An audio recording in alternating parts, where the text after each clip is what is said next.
Chères auditrices, chers auditeurs, je suis très heureuse de vous retrouver aujourd'hui pour démarrer une série estivale consacrée à un sujet que j'affectionne particulièrement, à savoir le feedback. Lorsque l'on parle de feedback, beaucoup pensent immédiatement au feedback constructif, pour ne pas dire négatif.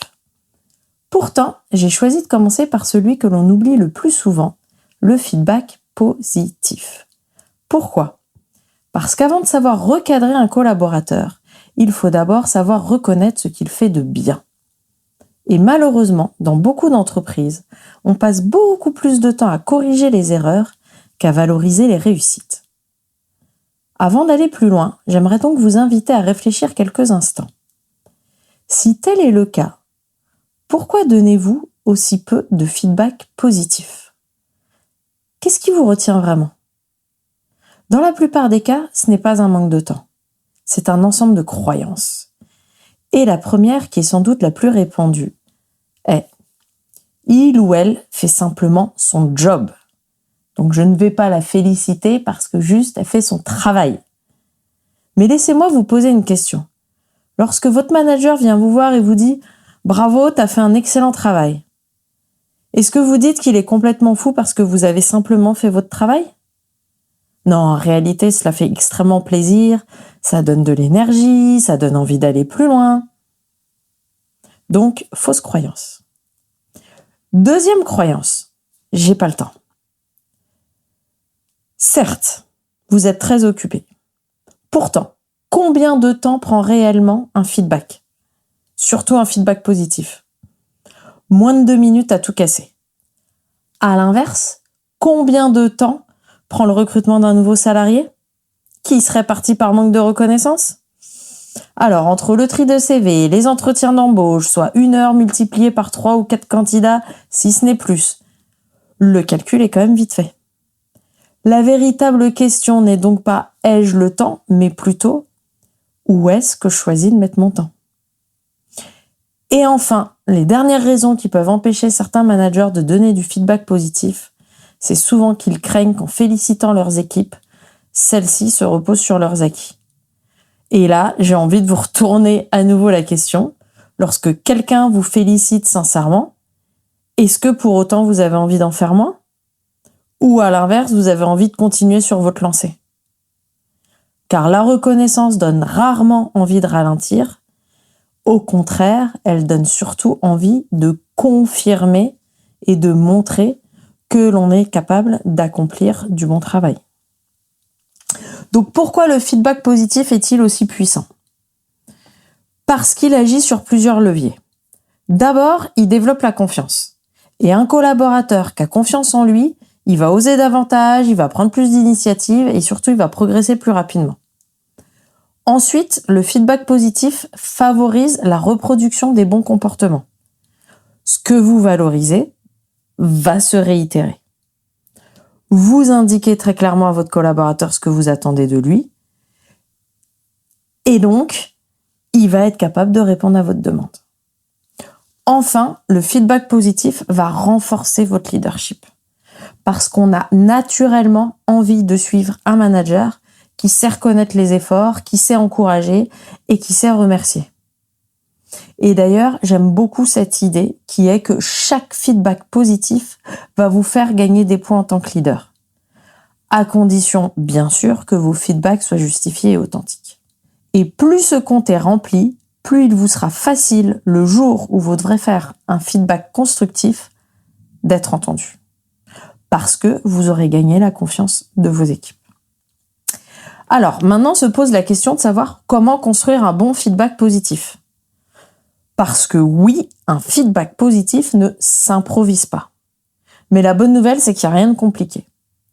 Je vous propose donc une méthode très simple, en 4 étapes, pour vous permettre de tirer le meilleur des résultats de vos feedbacks positifs.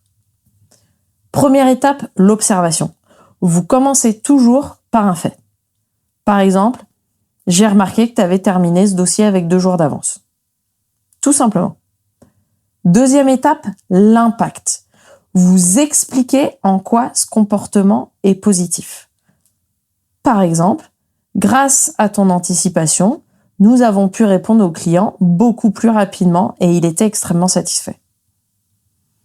Troisième étape, la valorisation. Vous allez mettre en lumière ce que vous souhaitez encourager. Exemple, j'ai particulièrement apprécié ton professionnalisme et ta rapidité d'exécution. Vous pouvez même poser des questions pour creuser un peu. Comment est-ce que tu t'y es pris ? Qu'est-ce qui t'a permis de gérer cette situation aussi efficacement ?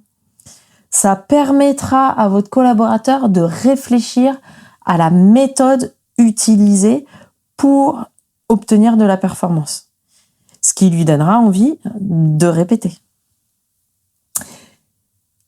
Attention néanmoins à toujours valoriser l'action et non pas la personne. Donc on va éviter de dire à ses équipes vous êtes super, t'es génial, j'adore. Non, on valorise pas la personne, on valorise ses actions ou ses comportements. Parce que l'objectif c'est pas d'aller se faire apprécier et aimer, mais d'encourager une fois de plus à répéter une action ou un comportement positif. Enfin, quatrième étape, le remerciement. Vous remerciez tout simplement et surtout sincèrement. À savoir que jamais je vous encouragerai à aller partager un feedback avec lequel vous n'êtes pas aligné. Donc ce sera vraiment important de le faire de façon authentique. Par exemple, merci pour ton implication et pour les efforts fournis.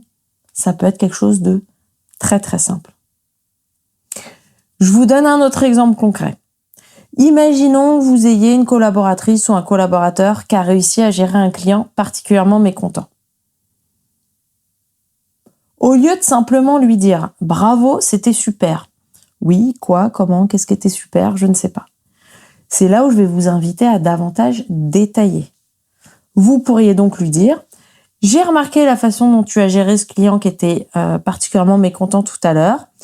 Tu es resté calme. Tu l'as laissé s'exprimer sans l'interrompre et surtout, tu as cherché une solution adaptée. Grâce à ton attitude, le client est reparti apaisé et satisfait. Franchement, merci pour ton professionnalisme, t'as assuré. » Vous voyez la différence ? Là, on est sur un feedback précis, spécifique, qui explique pourquoi et surtout qui donne envie de reproduire exactement ce comportement. Alors, pour conclure, j'aimerais vous lancer le petit défi de la semaine.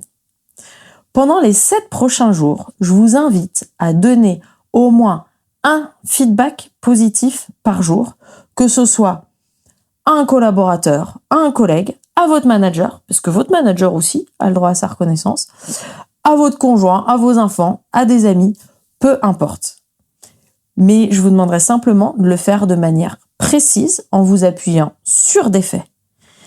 Et là, vous serez probablement surpris par l'effet que cela produira, autant sur les autres que sur vous-même. Dans le prochain épisode, je vous parlerai du processus de recadrage.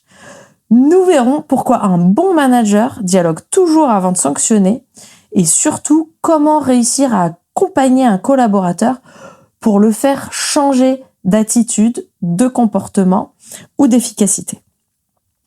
Et si vous souhaitez aller plus loin et en savoir davantage à ce sujet, je vous invite à découvrir notre formation sur l'art du feedback en cliquant sur le lien en description de cet épisode. Je vous remercie de votre écoute et je vous dis à très bientôt pour la suite de cette série. Un immense merci pour votre écoute lors de cet épisode. À présent, une réflexion s'offre à vous. Qu'allez-vous mettre en place dès aujourd'hui pour incarner l'excellence dans votre quotidien ? Si cet épisode vous a inspiré, je vous invite à le partager ou à déposer quelques étoiles sur votre plateforme d'écoute préférée. Au plaisir de vous retrouver prochainement sur le chemin de l'excellence, je vous souhaite une merveilleuse journée ou soirée.